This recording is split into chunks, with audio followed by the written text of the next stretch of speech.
Three gods inherit a light they never asked for, and each one strains beneath a fire that was never theirs. That fire belongs to their father, and every one of them will be broken by it. His name is Hyperion, and he is the quietest catastrophe in Greek myth.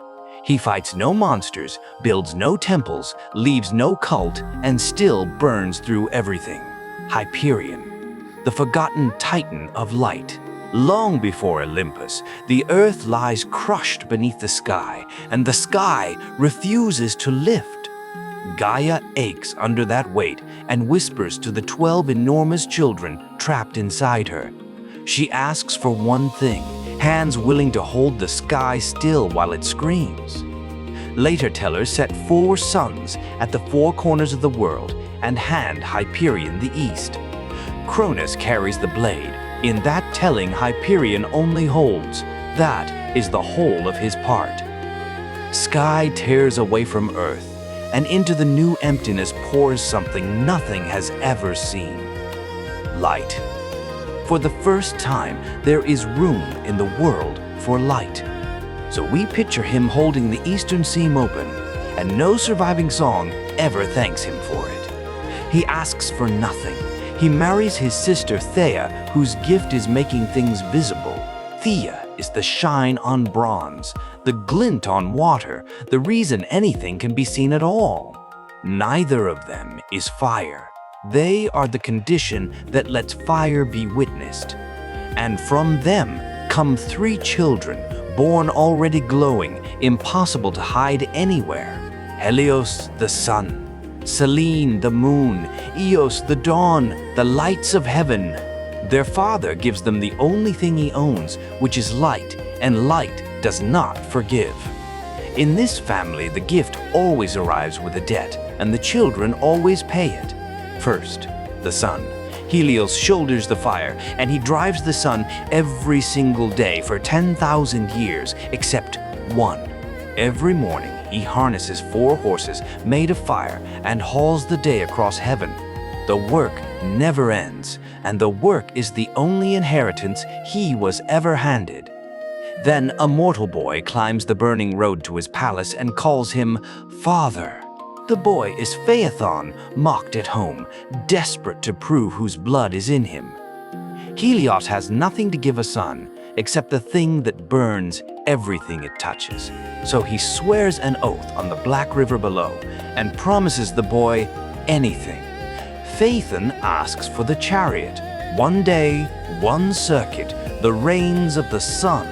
His father begs him to choose again because he knows what those horses do to hands. But an oath sworn on that river cannot be taken back, not by any god alive. Dawn opens the gates.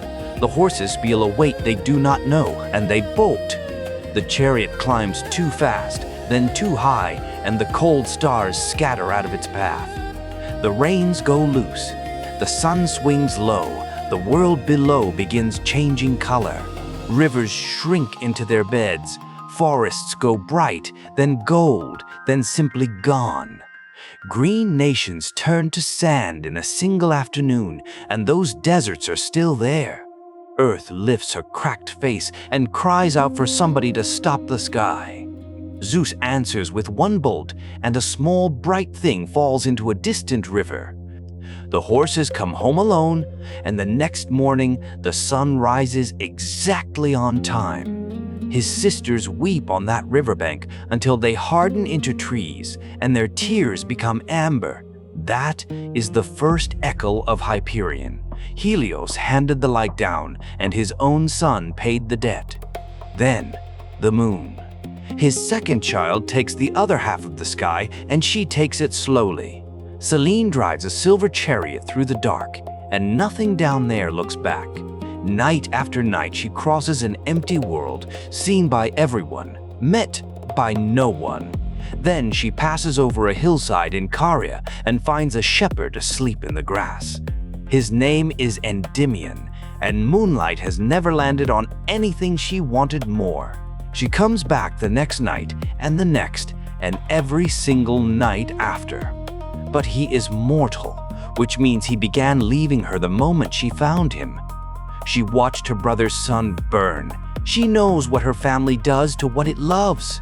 So she does not ask for a chariot. She asks for stillness instead.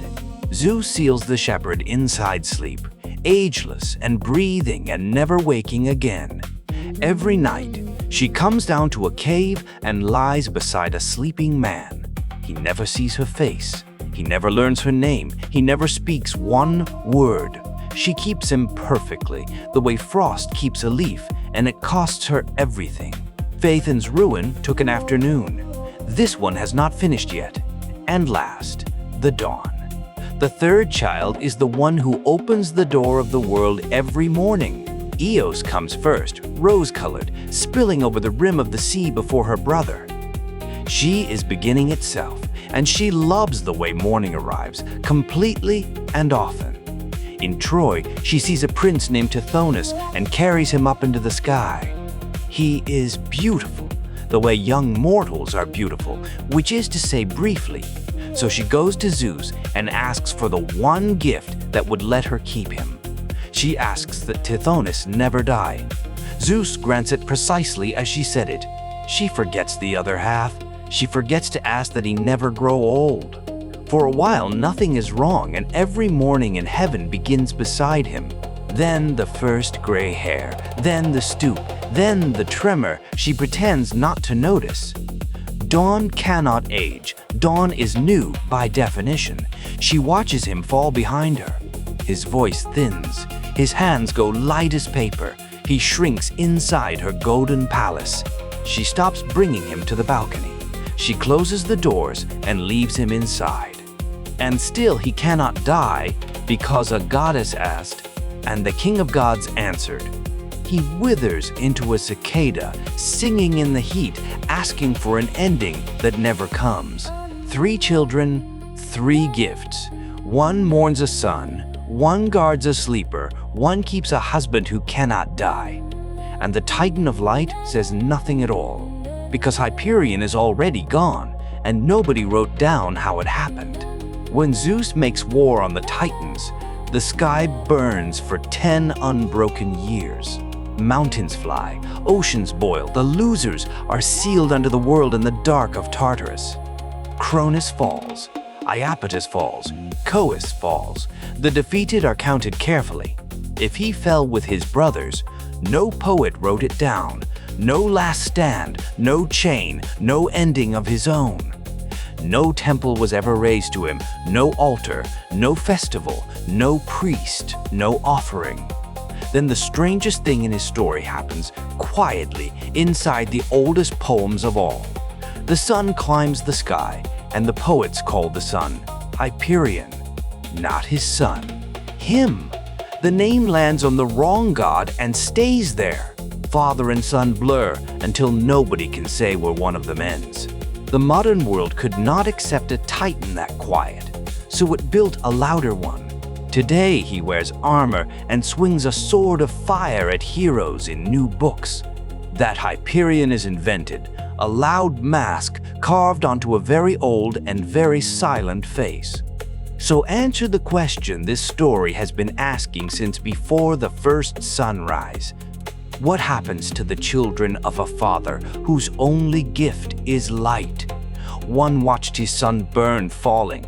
One lies beside a body that will never wake. One rises forever, alone. Hyperion left no temple, no tomb, and no story of his own to tell. He handed everything he had to 3 children, and the light outlived the giver completely. Look up at noon.